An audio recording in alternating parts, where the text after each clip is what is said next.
I know, I got fancy. I got a stool now. Watch out now.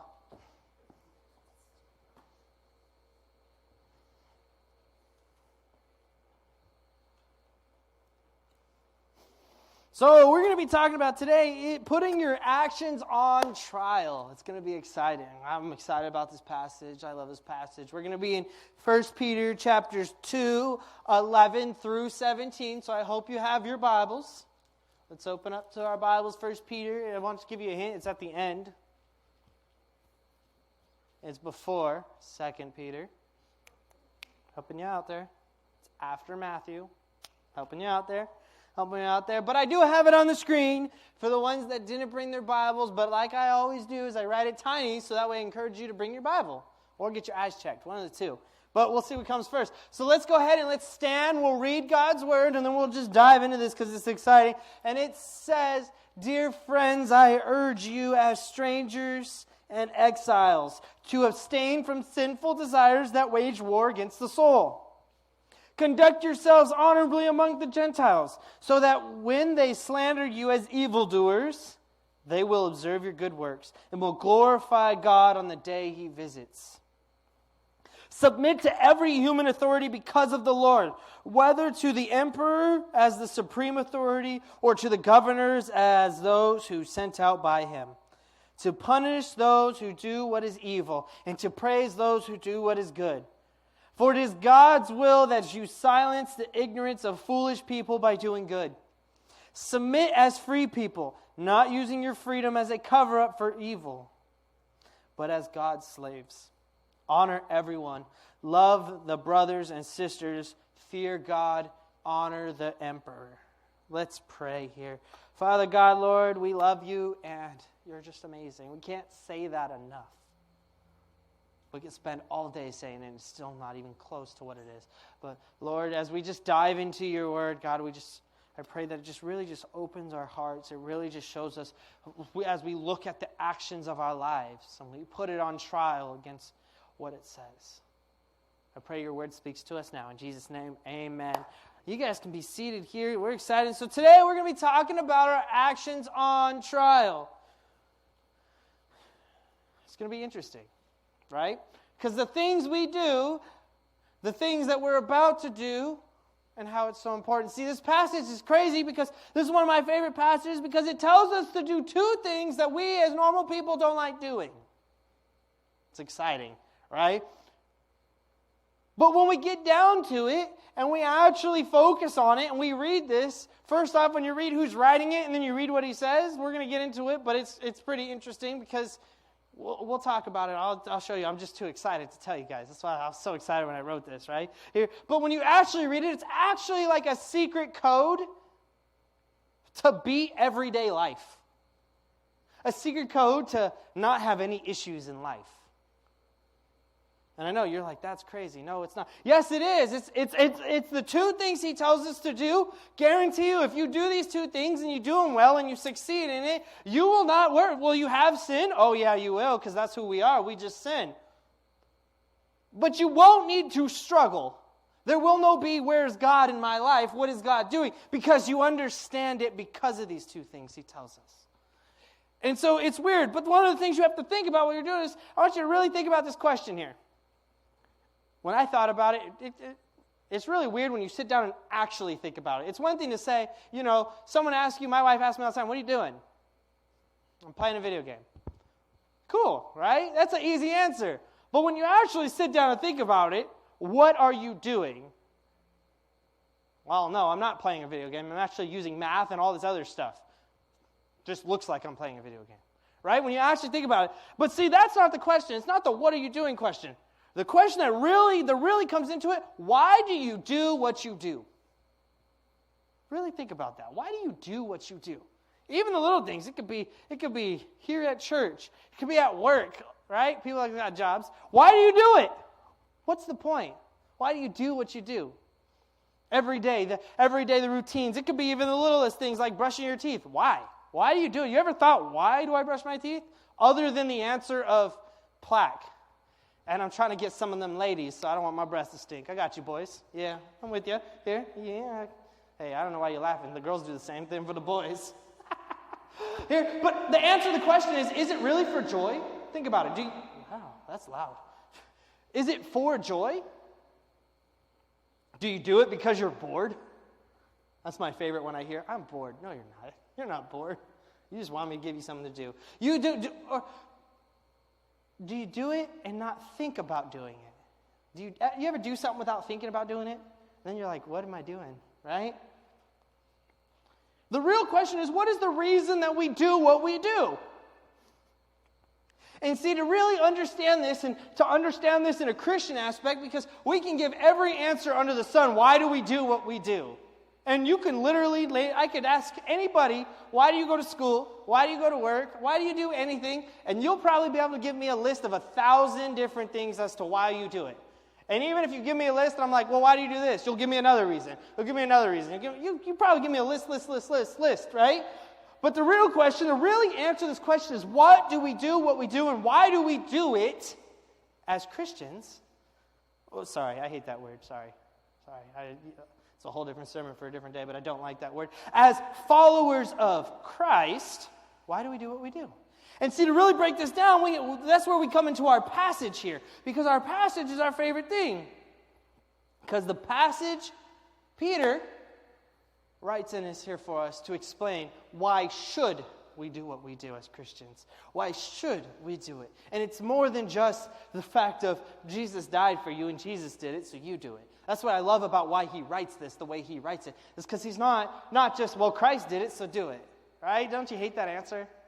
I'll tell you what, I hate that answer. Because it's like, well, I'm not Christ. I'm not perfect. I can't be Christ. Everyone's always like, well, Christ did it, you do it. That's not the case, but he tells you why to do it, and that's why I love it. But the first thing he talks about, because he talks about two things in this passage here, and in this passage it breaks it down, and the first thing he talks about when you're putting your actions on trial, and you're questioning, why do I do what I do? And do I do it for the right reasons? Right? The first thing you have to ask yourself is, what does your conduct look like? What does your conduct look like? For y'all that don't know what conduct means, the manner of which you act, the manner of which you take yourself out in public, the manner in which you do everything. What does that look like? And Peter writes about it. See, the first thing he talks about is when we go back to it. He tells you, dear friends, I urge you as strangers and exiles to abstain from sinful desires that wage war against the soul.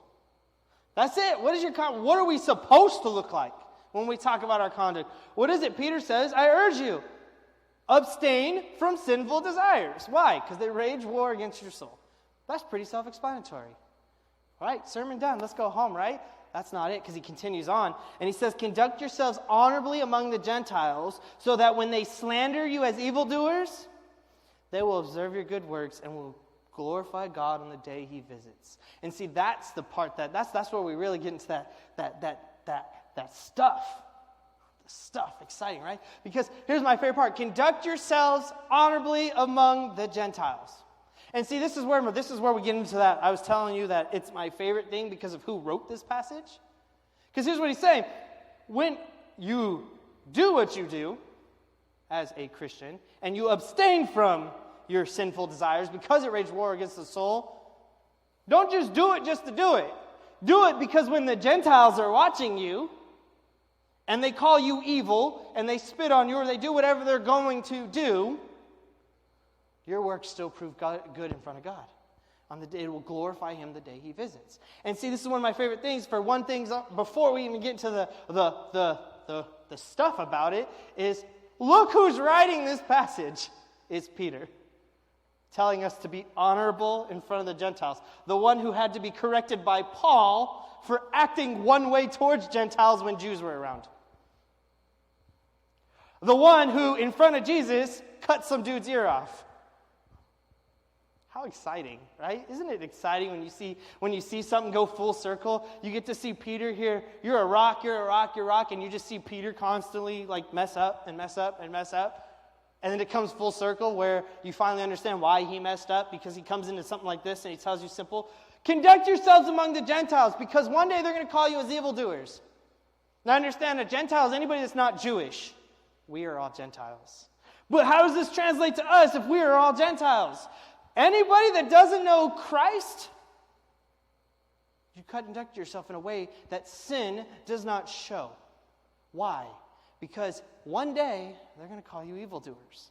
One day, they're going to attack you. And I don't know about you, but if you pay attention, that day is today. The day is happening now. You're not cool being a Christian walking down the street anymore. You're a baby killer or a baby hater or whatever they call us, whatever. Or angry screamer. I don't know what they call us anymore. I kind of given up on the negativity. I'm a positive lifestyle, right? But they will attack you. He's not saying that, hey, guys, just in case. He's saying one day these Gentiles are going to call you evildoers. One day they're going to come after you. Don't give them a reason to be right. That gives you a couple things. First off, you can't be a hypocrite. You can't be one of those things. Hold on, I got to go back to my notes now. See, one of my favorite things about this is he doesn't say life is going to be easy. He takes a whole different approach than what some of our other passages we read, and we're like, okay, well, with Christ I can do everything, right? We know that passage out of Philippians. Through Christ I got everything. That's a feel good. That makes me feel good because I know as long as I trust Christ I can do everything. But what that passage isn't telling me is it's not always easy to trust Christ. But as long as I trust him, I can do everything, right? Him here, Peter's a fisherman. He just tells you how it is. How it is simple. Life is not going to be easy. So the first thing he tells you is don't give them a reason to attack you as a Christian. Don't give them a reason. Abstain from a sinful life. A sinful life. Just stay away from it. Because when they do come at you, and they will come after you. And that's what he's telling us. They will come after you. It does not matter because you look back and on the day that God comes and visits. If you don't know what that is, that's when Jesus returns and we all get to go home. It doesn't matter what they said about you. It doesn't matter how they attacked you because your actions glorified God. Your actions showed it was worth it. That's long term, right? Because it could be short term. We don't know, right? But that's a term we don't know. You can break that out into a sooner term, and you want to know a sooner term as why we abstain from sin. Why do we have to watch our conduct when our actions are on trial? You put it as a sooner term. Is they will attack you, and they're going to attack you, and it's going to hurt, and it's going to suck. But one day when that person that is slandering you and that person that is coming after you finally comes to the realization that you're not wrong because Christ is never bad for anybody, and that person's on this stage getting baptized, or whatever church you're serving in, that person accepts Christ in your life, you know that no matter what they did, you glorified God with your actions enough to save somebody's life. It is that important.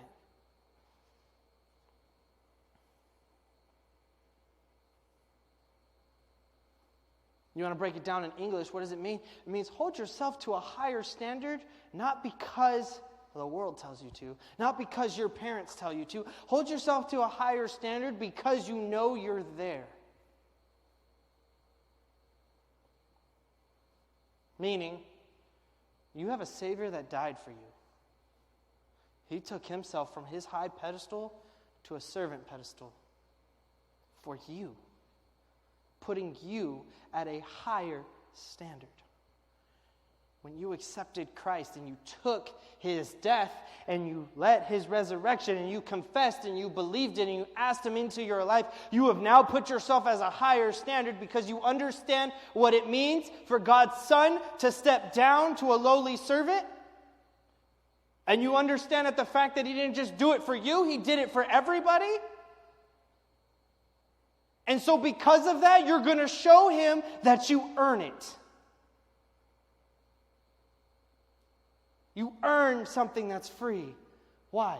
By abstaining from sin. It's just like Pastor Ryan says, right? We're not. What did he say? We're not sinners that can forgive and at whatever time. We're people that try to do right that mess up occasionally.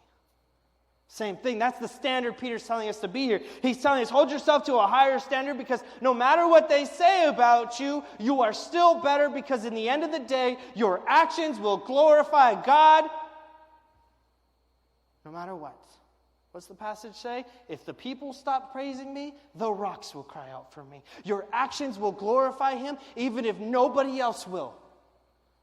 So when we put our actions on trial, the first thing we have to ask ourselves, is my life and the way that I live it, the actions that I do, the way that I speak, everything, does the manner I conduct myself show that I am worthy of Christ?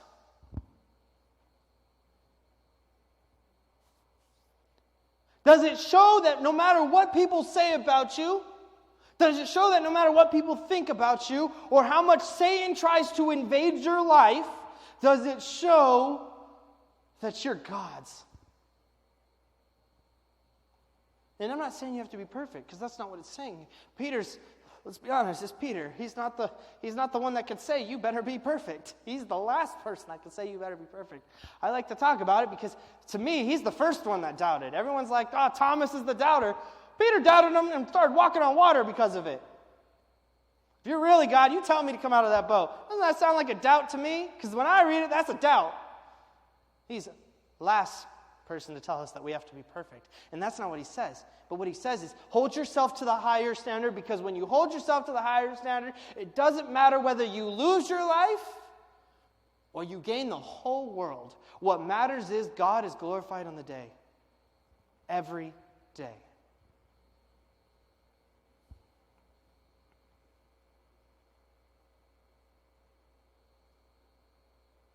And when he goes into it and he says the last thing, and one of the things we take away from this is when we hold ourselves on a higher standard, no matter what people say, no matter what people do, when we live and breathe Christ and we follow Christ, he's the first thing on our minds, last thing when we go to sleep, right? When that is our life and that is the way we conduct ourselves, in the end of the day, it doesn't matter who slanders against you.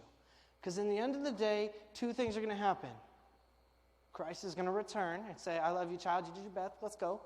Or that person is going to come to know Jesus. And just like I tell you guys, we're not here for the spotlight show. Sorry, these lights mean nothing. I actually hate them, if you want me to be honest. They're too bright. It's not. What we're here for is to show somebody a God who loves them, a God who wants them, a God who beckons them daily. And if that means my actions have to match my passion, then that's what they do. We live and breathe Jesus. Peter says this here. Your conduct needs to match the Savior you have, even when it's hard, even when it sucks, even when you don't want to. We all don't want to. Me, as Pastor Tristan, don't want to sometimes. But in the end of the day, my actions glorify Christ, and that's all that matters. Thanks for dimming that down. You're the best. Man, you're doing a good job back there, Carson. Killing it. Wow. He just took the hint and knew what I needed. It's the best. Right?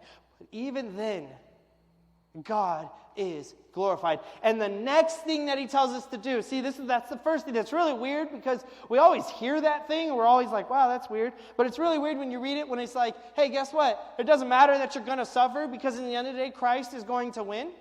And that's the answer we don't like to hear. Let's be honest here. I don't like hearing that answer. The answer I want to hear is God's going to be like, all right, I got you. I'm going to smite them right now. That's the answer I want to hear when someone makes me mad or someone's attacking me. I got you. I'll intervene. Let me just plague their house real quick. That's what I want to hear. That's not what we get to hear. What we get to hear is, guess what? You're going to suffer, but in the end of the day, God's glorified. So in the end of the day, you still win. So that's the first thing. We're like, ooh, I don't like hearing that. I didn't like hearing it even when I read it. And I knew this passage because it's one of my favorites, right? But I didn't like hearing it. But this second thing, this is the one that gets us. This is the one that gets everybody. And this one gets teenagers more than anything. Ready? The second thing he tells us that we have to do is we have to honor the wise. The wise, right? I know you're like, what? That's not what it says. Yes, it does. I'll break it. Hold on. I'm getting back to the verse right now. Sorry, my thingy's going not as fast. It says, submit to every human authority because of the Lord, whether to the emperor as the supreme authority or to its governors as those who sent out by him, to punish those who do what is evil and to praise those who do what is good. For it is God's will that you silence the ignorance by foolish people by doing good. Submit as free people, not using your freedom as a cover-up for evil, but as God's slaves. Honor everyone. Love your brothers and sisters. Fear God. Honor the emperor. Honor the wise. What does that mean? It means honor anybody that's human authority. That's in a broad term. You hear human authority, I automatically think the police, right? But no, it gets way more simpler than that, right? That means anybody that is over you. That means it could be your parents. It could be your older brother and sister. It could be your grandparents. It could be your boss at whatever job you work at. It could be the elderly person walking down the street. You honor anybody that has come before you or put in a position higher than you. Why?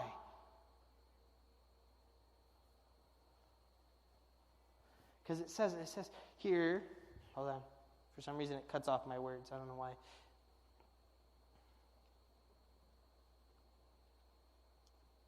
It says, for it is God's will that you silence the ignorance of foolish people by doing good. Understand that? It says, honor the people above you. It doesn't say, guess what? You're going to like everybody.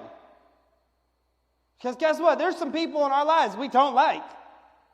Might be a boss. Might be your parents. Might be someone way older than you. It might be someone at the church. Guess what? There's people we don't like. That doesn't matter. It doesn't matter that you don't like them because he says, who cares? You honor them. You respect them. You give them what they deserve because of the position they were given. Because it's God's will. That's my favorite part. For it is God's will that you silence the ignorance of foolish people by doing good. It is God's plan that you do good even if you don't like the person. Right? We have to honor the wise. We have to give the respect we deserve because it is not our plan. I love this because these two things that we're asked to do are the two weirdest things we're asked to do, but they both go hand in hand. Because if you can't live for Christ and your actions, your conduct can't show Christ, you can never honor the people over you because you don't care because you don't know Christ. But even when Christ was being attacked, even when Christ was being persecuted, even when Christ was arrested and put to death, he honored every single person. He loved every single person. He respected every single person. My favorite part about that is when he gets arrested and Pilate tells him, who are you? He's like, if you say I am. That's my favorite. That's the most powerful sentence. You have said it. Why? It's Pilate. If you guys, anybody that goes to history and you get to read about Pilate is not a nice man. Pilate did not, like the Passion of the Christ movie makes him look so nice. That is not who Pilate was. When you read his history, that is not who he was. And at any point in time, Christ can say, no, I'm not just the king of the Jews. I'm the king of everything. Let me show you. Let me show you what I can do. Let me turn you inside out just because. I know, that blew your mind, huh? Tell me he can't do it. Exactly, right? But no, it doesn't matter because Christ respected the authority given because he knows it's God's will. If you say I am, I am. It's not, let me show you the king of the Jews. Oh, you want to make, or the guy spitting on him, mocking him, right? Let me put a crown on you because you're the king. Let me show you who the king is, right? That'd be me, right? Most of us, that'd be if I had God's power. Let me show you exactly who you're making fun of. But he doesn't. He shows the honor to them because of the position that they're in, because of the authority that God has given, because he knows God's plan. He understands that his plan might say we're going to suffer. Next thing he tells us is we need to submit as free people, not using the freedom to cover up as evil, but as God's slaves. Meaning, right? We don't do it and then do what we want behind curtains so that way people are like, oh, look at those Christians following the rules. Good job, Christians. We do it because we want to. We do it because we know God has a bigger plan. The biggest thing that comes into this, the biggest current event that I could tell you that runs into this little fight thing that we could talk to that's related, it's really a little thing, so it doesn't really matter to at least to me, but I'll give you an example. Look at America and wearing masks. Right? That's my favorite conversation, right? How funny is that? There's people, this is America. I don't got to do that. I have to do it. No, I don't. I don't have to do it. Guess what? As a Christian, I'm not afraid of coronavirus. I'm not. I don't fear because God doesn't give us the spirit of fear, right? But guess what? If the law says to wear a mask, I'm going to put that bad boy on because I respect the authority that God gives me because of the will of God. It's the biggest fight that we run into nowadays. We respect the authority that's given to us, whether we want to or not, because we are free people. Understand something. They're doing something out of fear. We don't have to be afraid. But we honor them because we know God's will is over ours. We honor everybody. We love everybody. We love our brothers and sisters. And the only person we are to fear is we are to fear God. And we are to honor the emperor. And my favorite thing about this passage is when he's writing to these people, he really touches a sore subject for these people. These are Israelites, right? These are people being ridiculed and killed by Romans because they can't really stop them, right? And he tells them, you know what? Not only are you going to submit to the people above you, I want you to submit to that emperor that they're already trying to figure out how they're going to kill him, right? But you're going to submit to him. You're going to honor him. Why? Because it's God's will. So our conduct has to match it. We have to honor it because what we are called to do is we are called to love them and we are called to embrace them and pray for them. Guess what? We can't change their hearts. If their mindset is they're going to go take over a country, they're going to go take over a country. We can't change that heart, but we can pray for their decisions. We can pray for God to put his hand involved in it. We can embrace them when they need embrace. We can love them when they need love. And it doesn't have to be someone of a higher level. It could be someone that's in the church that is just a little bit older than you that you disagree with. Because it doesn't matter. We embrace them. We love them because just as Christ did, we do. Because we understand that God put them in charge for a reason. We understand we might not agree with their decisions. We might not want to be with their decisions, but we understand that their decisions are made based on what God's plan is. God's will is. We don't always want to do God's will. We don't. We also don't get a choice. We live and breathe Christ, and we have to go do Christ.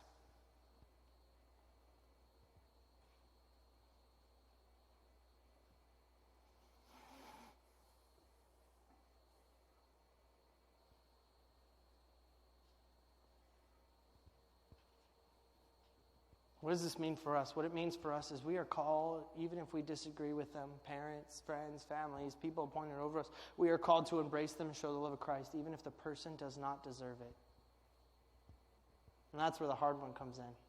When they don't deserve it, we are called to love them. We are called to embrace them. We are called to pray for them. We are called to be with them. So we come into our ending and we have to ask ourselves, do we lack in this? Do we truly lack in this? Do we need forgiveness? When I mean that, sorry, I rephrased that wrong because I get too excited, right?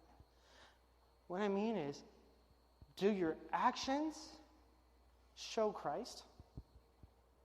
The way you conduct yourself in the matter, the way you treat the people appointed over you, does your actions show that? Because if it doesn't, you just read the passage. It's time for us to get right. It's time for us to do this. Why? Because it doesn't matter if we agree with them or not. What matters is the fact that there's this person called Jesus who died for them, and we are called to love them and share that good news. So here's what we're going to do in our invitation time, because I thought I'd be a little spontaneous with our invitation. I usually make y'all close your eyes. I'm not doing that this time. I gave you a piece of paper. I'm going to make you do something even harder. It's going to be harder for the teenagers. For the adults, most adults were like, okay, and we just do it, right? This is going to be hard for the teenagers. So I want you to do with your piece of paper and your pen, right? The first word you're going to write on it is dear. Like a letter. D-E-A-R, comma. That's the first word you're going to write. Don't do anything else, just dear. I know it's hard. This is what we're going to do for our invitation, because usually we open the stuff up, and we will still have time for that. If you want prayer, I can pray over you after service. But I want to do something that's way different, because this is an area that we all lack. We all have issues submitting, yes. Go get a pen. You didn't get a pen? It's cool. It's cool. They're fresh and hot back there. I pressed them myself. Made them ready right for you. Get the good one. The one in the middle is my favorite. Right? But you're right, dear. This is what we're going to do for our invitation. For my youth, I'm about to blow your mind. Wow, look at you. You're a go-getter. I like it. He's like, I need a pet table. I'll make it. I'm with it, right? This is what we're going to do. Take your pen, and I want you to close your eyes and think about something real quick. I always make you close your eyes. Why? Because when you close your eyes, then you're more likely to do the activity because you know nobody else is watching you. The only one that's watching you is me and God, and I created the activity, so what am I going to do? I can't make fun of you for it. That'd be contradicting me, and I don't do that, right? But close your eyes. I want you to think about something. Who is it that you have trouble doing this with? Meaning, who is somebody that you don't respect? Let's say you're like, oh, well, I respect everybody. I love everybody. Okay. Who's the person that you're around that makes your actions not show Christ? Because we all have that person that's around our lives that turns us away from Christ. Picture them. Picture their name. If you don't know how to spell, don't ask me because I failed English. Okay? Picture their name. Okay. Everybody got their name? When you got your name, just open your eyes. Right? This is what we're going to do for our invitation. We got a song that we're going to play. I'll come back there and turn it on for you, buddy. I know that one's a little finicky. I got it for you. But this is what we're going to do. There's a song that's going to play. You get a whole song that's 4 minutes. How exciting. Pick the long one for you. I want you to write their name right after the word dear. I want you to write their name. Right? Some of the youth already know this. I make them do this all the time. Right? This is what you're going to do. I want you to write a commitment letter to them. Committing that you're going to show Christ's actions to them. Committing that when they're around, you're going to show them the love and honor they deserve, whether they deserve it. Just write it. I'm not going to read it. I'm sorry, I can't read that much. No one's going to read it, so write it. Because when you're done writing it, I want you to pray over it. I want you to take it home with you, and I want you to continue to pray for it until you feel that that person is either going to know Christ, your actions are going to glorify God, or you're going to give them the respect they deserve. One of the three. You get a whole song for this. And then I'll close us in prayer. But let me close us in prayer. Let me pray into our invitation as we write these letters, a hard truth here. Let's pray. Father God, Lord, it is hard when we have to admit that we have fault. It is hard when we have to admit that we have error. Or we don't respect somebody. Or we have to admit that we're not the perfect Christian we display we are. So I pray as we enter this time, Lord, that is not the case. It's not hard. It's a time where we say, God, I need help. This is a person, and I need to commit to them that I'm going to show them you, no matter if they either deserve it or not. I need to commit to them, and I need to go after it because that is your word. So when my actions are on trial on the day that you return, you can say, good job, my child, let's go. Not what are you doing? So be with us as we enter this time. In Jesus' name, amen.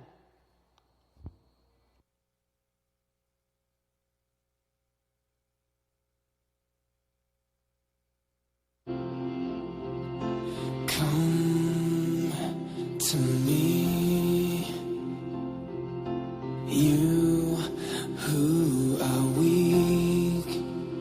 Let my strength be yours tonight.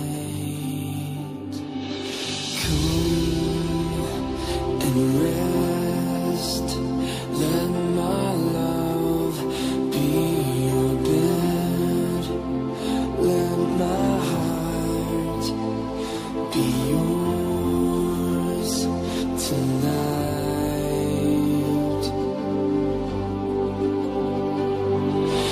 Peace be still. Peace be still. Please be still and know that I am God, and know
y'all that's still riding, you can keep riding. You don't have to stop just because the song's over.